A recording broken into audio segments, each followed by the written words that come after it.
മാധ്യമപ്രവർത്തകനും പ്രവാസി എഴുത്തുകാരനുമായ നജീം കൊച്ചുകലിങ്ങിന്റെ കനൽ മനുഷ്യർ എന്ന പുസ്തകത്തിന്റെ ചർച്ച സംഘടിപ്പിച്ചു. പഴയ പ്രവാസിയുടെ ജീവിതത്തിന്റെ നേർരേഖയുള്ള 26 കഥകൾ അടങ്ങിയതാണ് പുസ്തകം. ചർച്ചയിൽ സാമൂഹിക സാംസ്കാരിക രംഗത്തെ പ്രമുഖർ പങ്കെടുത്തു. റിയാദിൽ നിന്നും മിഷാൽ ചെറുപ്പുളശ്ശേരി തയ്യാറാക്കിയ റിപ്പോർട്ട് കാണാം.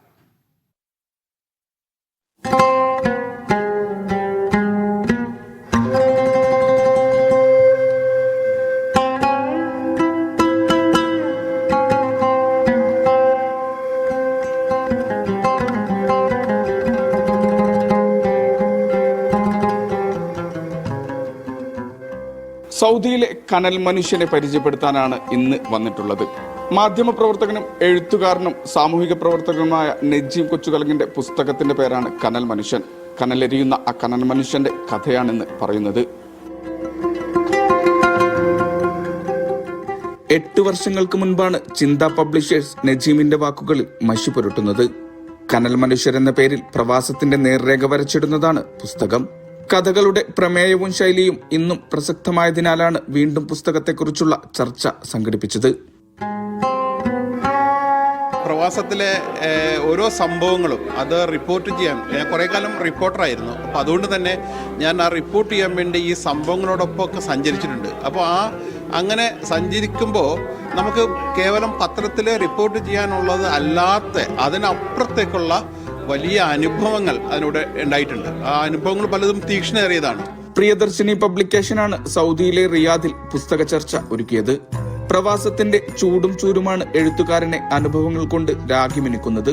ഈ ചുടുമണലിൽ നിന്നാണ് അക്ഷരങ്ങൾ പെറുക്കി ഇദ്ദേഹം കഥ മെനഞ്ഞത്. അപ്പോൾ ഞാൻ ഈ പ്രവാസത്തിൽ വന്നില്ലായിരുന്നെങ്കിൽ ഒരു പക്ഷേ എനിക്ക് ഇത്രയും വലിയ അനുഭവങ്ങളുടെ ശേഖരം ഉണ്ടാവുമായിരുന്നില്ല.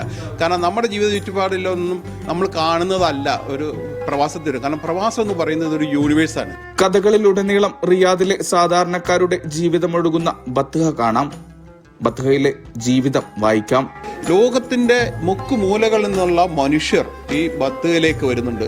അവരിവിടെ ജോലി തേടി വന്നവർ അവരുടെ ആഴ്ചയിൽ ഒരു ദിവസമെങ്കിലും അവർ ഒന്ന് വിശ്രമിക്കാൻ അല്ലെങ്കിൽ ഒന്ന് ആളുകളുമായി കാണാൻ എല്ലാവരുമായിട്ടും ഒന്ന് സംഭാഷണങ്ങളിൽ ഏർപ്പെടാൻ, നാട്ടിലെ വിശേഷങ്ങൾ അറിയാൻ. അന്ന് ഇന്നത്തെ പോലെ കമ്മ്യൂണിക്കേഷൻ വരെ സംവിധാനങ്ങളൊന്നും ഇല്ലല്ലോ. അപ്പോൾ നാട്ടിലെ വിശേഷങ്ങൾ അറിയാൻ, നാട്ടിൽ നിന്ന് കൊണ്ടുവരുന്ന കത്തുകൾ ഏറ്റുവാങ്ങാൻ, തൻ്റെ നാട്ടുകാരെ കാണാൻ ഒക്കെ ആളുകൾ ബത്തേലേക്ക് വരുന്നു. അങ്ങനെ പ്രത്യേകിച്ച് ഒരു സമ്മേളനത്തിനോ അങ്ങനെ ഒന്നിനുമല്ലാതെ ആളുകൾ വെറുതെ വന്ന് സംഗമിച്ച് സമ്മേളിക്കുന്ന ഒരു സ്ഥലം എന്ന നിലയിൽ ബത്തുക എനിക്ക് അന്നേ വിസ്മയമായിരുന്നു. ആ വിസ്മയം ഇന്നും തുടരുകയാണ്. കഥകളിൽ അബു ഫൈസലും ഹവ്വ ഉമ്മയും മരിച്ച മാണിക്കവും നാരായണനുമെല്ലാം കനലെരിയുന്ന ജീവിതം പറയുന്നുണ്ട്. ഇതിൽ കഥാകാരന്റെ ഇഷ്ടകഥാപാത്രം പഴയ സ്പോൺസറായ അബു ഫൈസലാണ്. എൻ്റെ ആദ്യത്തെ തൊഴിൽദാതാവാണ്. എനിക്ക് ആദ്യമായി ശമ്പളം തന്ന ആൾ അദ്ദേഹമാണ്. അദ്ദേഹം അകാലത്തിലാണ് മരിച്ചു പോകുന്നത്. നമ്മൾ സാധാരണ പ്രവാസ കഥകളിലെല്ലാം കാണുന്നത് അറബികൾ, പ്രത്യേകിച്ച് സൗദികൾ, ഇവരൊക്കെ വില്ലൻ രൂപത്തിലാണ്. നമുക്ക് ആടുജീവിതമൊക്കെ ഓർമ്മയുണ്ട്. ഇതിലെല്ലാം നമ്മൾ വില്ലന്മാരായിട്ടാണ് അറബികളെ കാണുന്നത്. പക്ഷേ ഇവിടെ അറബി വില്ലനല്ല, ഇവിടെ ദുരന്ത കഥാപാത്രമാണ്.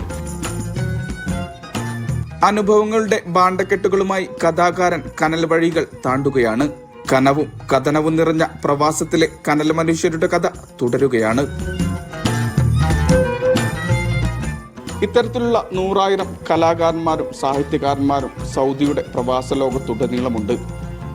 നജീം കൊച്ചുകലിങ്ങിന്റെ ഈ പുസ്തകം അത്തരക്കാർക്ക് പ്രചോദനമാവട്ടെ. റിയാദിൽ നിന്നും ഹിബ സിയാദിനൊപ്പം മിഷാൽ ചെറുപ്പുളശ്ശേരി, മീഡിയ 1.